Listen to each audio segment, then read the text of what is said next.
Techno Spark 30 Pro telefoniga qanday quvvatlagich tanlashni bilmayapsizmi? Sizning ham telefoningiz sekin quvvat olyaptimi? Balki siz quvvatlagich tanlashda xato qilgandirsiz.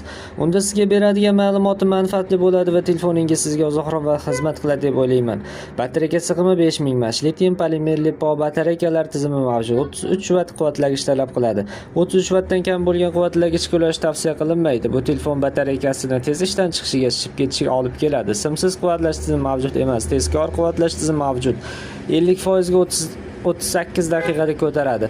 Oddiy quvvatlash holatida 100% quvvat olish uchun 1 soat va 12 daqiqa kerak bo'ladi. Internetdan foydalanganda 8 soat 44 daqiqa, videolar tomosha qilganda 12 soat va 21 daqiqa, o'yinlar o'ynaganingizda 5 soat 25 daqiqa, kutish rejimida 119 soat, umumiy avtonomik holatida esa 22 soat 38 daqiqani tashkil qiladi.